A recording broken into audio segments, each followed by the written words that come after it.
तो हेलो दोस्तों, आप सब देख रहे हैं टॉक विद दिवादू।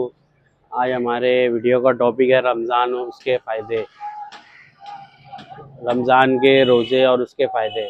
सबसे मेन चीज़ ये है कि अल्लाह ताला ने हम सबको रमज़ान नसीब करा। कितने सारे जो लोग हैं रमज़ान में पिछले साल थे, वो आपकी साल नहीं है, और कितने लोग तो रमज़ान के कुछ दिन पहले इनके इंतकाल हुआ, वो उनको रमज़ान नसीब नहीं हो पाया। और हम खुश नसीब है जो हमको रमज़ान नसीब हुआ।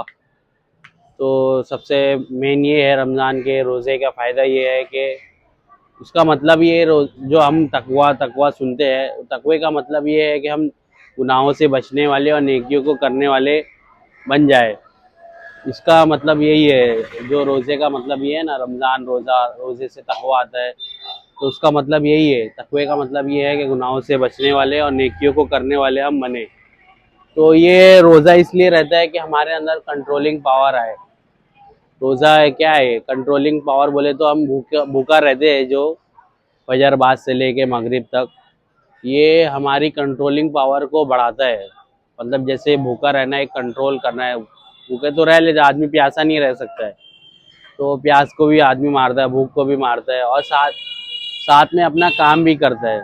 लाइफ में जो काम कर रहा है, जॉब कर रहा है, बिजनेस कर रहा है, औरतें घर में काम करती है, बच्चा संभालती है, और जो सारी लाइफ की जो सारी जितनी मशगूली है, उसके साथ रोज़े को रखना और थोड़ा मुश्किल है, और वही चैलेंजिंग है, और वही आदमी के अंदर तकवा देता है, और एक विल पावर देता है, कंट्रोलिंग पावर आदमी के अंदर आती है। ये सब चीज़ों को करते हुए रोज़ा रखने से तो आदमी के अंदर कंट्रोलिंग पावर आती है। मगर इस चीज़ों के साथ जब आदमी रोज़ा रखता है तो उस पर उसके नफ्स पे बोझ पड़ता है, उसको थोड़ा मुशक्क़त उठानी पड़ती है। जो फ्री है, जो मुकाड है, जो वेले है, जो जिनके पास वक्त ही वक्त है, उनके लिए आसान है रोज़ा।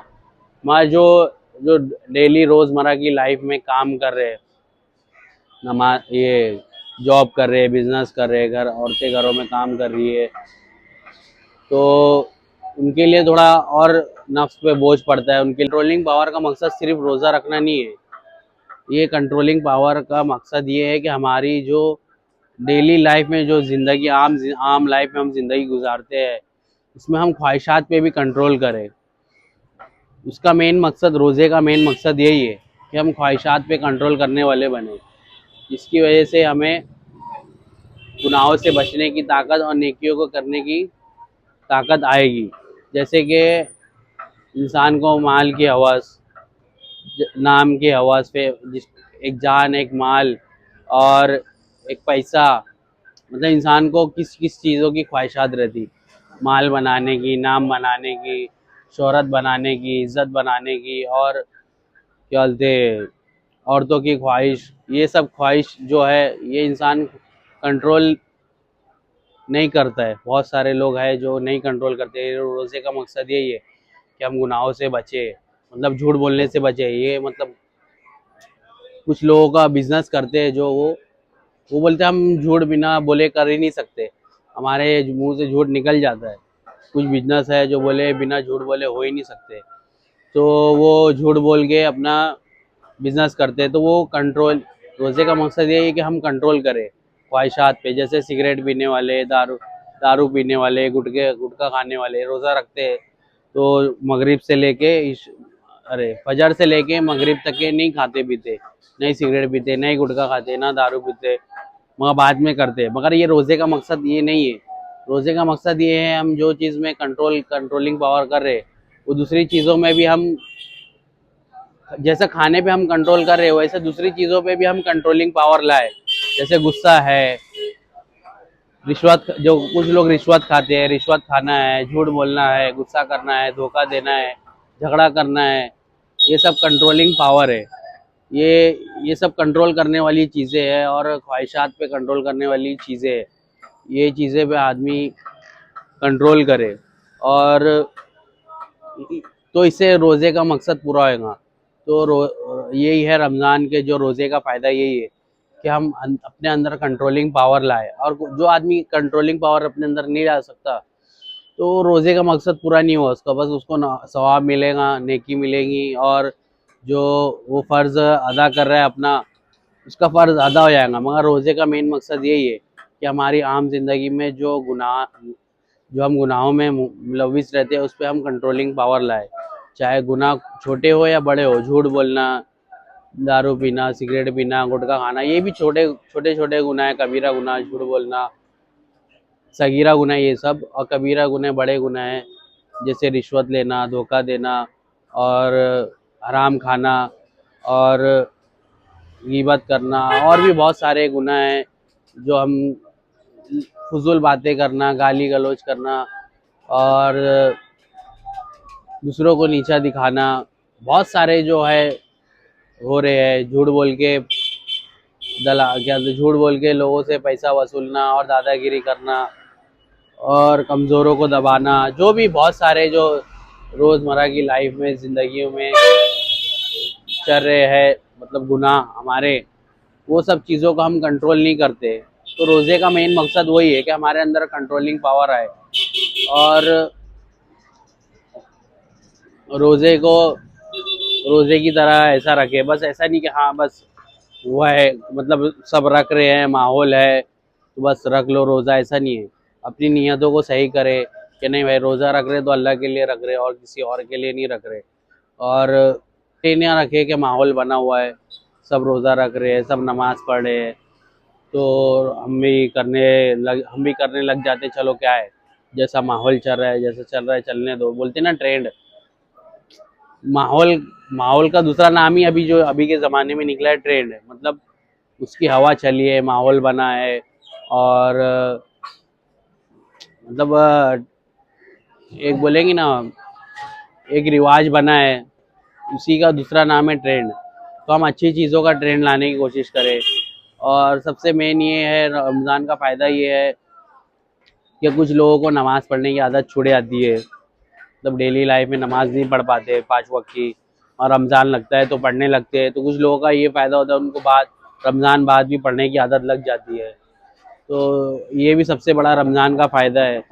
और जल्दी उठने की आदत पड़ जाती है। कुछ लोग फजर नहीं पढ़ पाते हमेशा, मगर रमज़ान में उठते पढ़ते, रमज़ान बाद भी पढ़ने लग जाते। ये भी एक फ़ायदा है रमज़ान का। कुछ लोग सिगरेट, गुटखा, बीड़ी और दारू उरू करते हैं, तो कुछ लोग जो है जो उसमें से वो ये भी छोड़ देते हैं रमज़ान की वजह से, मगर बाद में भी उनसे छूट जाता है। उनके लिए ये फ़ायदा हो जाता है रोज़े की वजह से। और कुछ लोग हैं जो रोज़ा रहे तक होता है, जैसे अफ्तारी करते पहले नमाज पढ़ के निकले नहीं, पहले सिगरेट मारेंगे, गुटखा मारेंगे, जिसको जो आदत है, मावा है, पान है, और जो भी है। तो आदमी ये एक अपने दिल में ठाने कि नहीं मैं रोज़ा रख रहा हूँ, दिन भर कंट्रोल कर रहा हूँ, आज रात में भी कंट्रोल कर लूँगा, तब रोज़ा खोलने के बाद नमाज़ पढ़ूँगा और वो चीज़ पे ध्यान नहीं दूँगा, फिर घर में बिज़ी हो जाऊँगा, तरावी पढ़ूँगा, शॉपिंग करूँगा, जो भी घर में टाइम दूँगा, तिलावत करूँगा, मगर मैं नशे की तरफ नहीं जाऊँगा, न सिगरेट, न गुटखा, जो भी पान, मावा, जो भी आदमी खाता है, 1 नंबर, 2 नंबर, 3 नंबर, जो भी नाम ले, तो वो चीज़ पे भी कंट्रोल करे।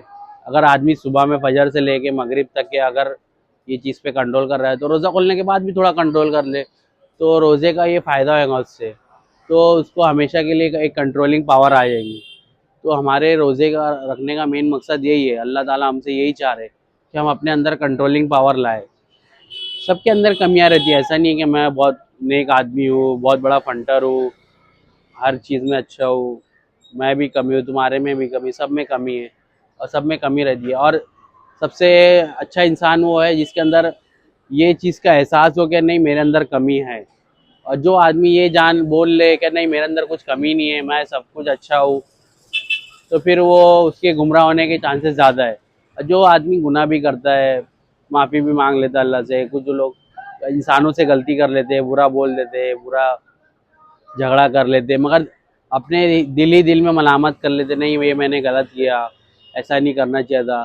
तो वो एक अच्छे इंसान की निशानी है, जो गलत होने पर अफसोस करे और अच्छा करने पर खुशी हो, जो इंसान को, वो उसकी अच्छे इंसान की अलामत है। वो जो डेली लाइफ में इंसान से गलतियां हो जाती है, कभी जज्बात में और टेंशन में, खुशियों में, तो वो हो जाता है, मगर आदमी जब फिर बाद में ऐसा सोचता है ना कि नहीं ये नहीं करना चाहिए था खुशी में, नहीं ये गुस्से में ये नहीं करना चाहिए था, जज्बात में ये नहीं करना चाहिए था, तो वो इंसान काबिल मलामत है, या वो इंसान अल्लाह की नज़र में अच्छा है कि नहीं भाई मैं कभी कुछ कर लेता हूँ तो अपने आप पे मलामत भी करता हूँ, नहीं मैं सही नहीं हूँ सब कुछ। और जो आदमी अपने आप को एकदम ही बस मान ले कि मैं ही सब कुछ हूँ, तो नहीं हो सकता। और कंट्रोलिंग पावर का मतलब ये है रोज़े की कि आदमी को मतलब जो गुस्सा करता है, जिसको गुस्सा आता है, झगड़ा होता है, तो रोज़े में क्या कंट्रोलिंग पावर है, सिखा रहा है कि खाना बंद करो और कंट्रोल करो ख्वाहिशात पे। तो जो गुस्सा करता है, तो जब उसको गुस्सा आ रहा है तो पहली बार उसको कंट्रोल करना मुश्किल होएगा गुस्से पे, फिर दूसरी बार थोड़ा कम मुश्किल होगा, तीसरी बार थोड़ा और कम मुश्किल, चौथी बार थोड़ा और कम मुश्किल, तो ऐसा धीरे धीरे धीरे उसका गुस्सा कम हो जाएगा। जैसे रमज़ान का रोज़ा, पहला रोज़ा मुश्किल होता है, दूसरा थोड़ा कम मुश्किल, तीसरा थोड़ा और कम मुश्किल, फिर बाद में तो आदत पड़ जाती है रोज़ा रखने की। तो ऐसे ही दूसरी सारी चीज़ों पे जो गुनाह है हमारे, गलत काम है और जो बुराइयां है और जो कमियां हैं, उस पर आदमी कंट्रोलिंग पावर लाएगा तो पहले मुश्किल होएंगी, तकलीफ होएंगी, और फिर बाद में आसानी हो जाएगी और धीरे धीरे वो ख़त्म भी हो जाएगी। तो रोज़े का मेन मकसद यही है। और एक बात मैं और कहना चाहूँगा गुस्से के ताल्लुक से, जो वैलिड रीज़न है जिस पे वाकई वाकई गुस्सा बनता है, तो उस पर गुस्सा करना भी ज़रूरी है, नहीं तो वो परले दर्रे का अहमक आदमी है जो सामने वाले को गुस्सा नहीं बता रहे, और वो वाकई वो चीज़ बनती है गुस्से वाली और नादानी वाली और दम बेतुकी वाली बात, जो सामने वाला कुछ कर रहा है और उस पर आदमी गुस्सा ना करे, तो वो अहमक है परले दर्जे का। उस पर गुस्सा करना और उस पर बोलना सामने वाले को, ये एक साबित कदम होने की अलामत है, एक बहादुर दिल होने की अलामत है। एक रहता है कुछ नहीं बोलना, दरगुजर कर देना, वो कोई और पर्सनल बात रहे ठीक है, मगर कुछ ऐसी बात है जिसका बोलना ज़रूरी है, जो कुछ गलत हो रहा है तो हम बोले, उस पर बोले, ऐसा नहीं है कि ना बोले हम। ये बुज़दिल आदमी है, ये गुस्से पे कंट्रोलिंग आदमी नहीं है, ये बुज़दिल आदमी है जो बोलता नहीं गलत बात पर गुस्सा करना भी अच्छी बात है, नहीं तो ये परले दर्रे का अहमक है। तो हमारे वीडियो का मेन मकसद यही है कि रमज़ान के रोज़े की वजह से क्या क्या फ़ायदे होते हैं। एक तो आदमी को नमाज की आदत लग जाती है, और जो डेली लाइफ में नहीं पढ़ पाता उसको आदत लग जाती है, वो बाद में भी पढ़ने लग जाता है। गुस्से पे कंट्रोलिंग, बुराइयों पे कंट्रोलिंग, नमाज, कुरान और अच्छी आदतों का आदत। और सबसे मेन कंट्रोलिंग पावर ये कि हम गाना ना सुने और ऐसी मूवीज़ ना देखे और ऐसी चीज़ें देखे जो न्यूज़ वाली है, न्यूज़ सोशल मीडिया देखे, ऐसा नहीं है कि ना देखे। जो न्यूज़ वाली चीज़ें हैं, काम की चीज़ें हैं, मोटिवेशनल स्पीच सुने, कोई नॉलेज वाला इंटरव्यू सुने और बयानात सुने, कुछ भी जो नॉलेज वाली चीज़ है सोशल मीडिया से हम हासिल करें, उससे कोई मना नहीं है, मगर हम ऐसी चीज़ ना देखें जिससे ना दीन का फ़ायदा हो ना दुनिया का फ़ायदा हो, मतलब हमारे ना हमारी नॉलेज का फ़ायदा हो और ना हमारे दीन का फ़ायदा हो, कुछ भी फ़ायदा ना हो, ऐसी चीज़ों को ना देखे। इससे बोलते लाया नहीं से हमेशा आदमी को, इंसान को हमेशा बचना चाहिए। बात भी ऐसी ही ना करे कभी जिससे ना दीन का फ़ायदा हो ना दुनिया का फ़ायदा हो, तो उसका मतलब नहीं। हमारी जो डेली लाइफ की लोगों से बातचीत है, वो भी ऐसी बातें करे जिसकी वजह से नॉलेज में इजाफा हो, और या फिर हमारा फ़ायदा हो, कोई दुनियावी फ़ायदा हो या दीन का फ़ायदा हो, तो ऐसी बातचीत करे। और ऐसी बातचीत कभी ना करे जिससे ना दीन का फ़ायदा हो ना दुनिया का फ़ायदा हो, तो मतलब ही नहीं ना।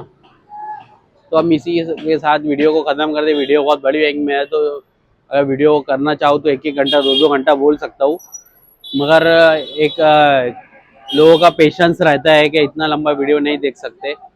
तो इसी के साथ वीडियो को ख़त्म करते हैं। Thank you. लाइक करें, शेयर करें, सब्सक्राइब करें।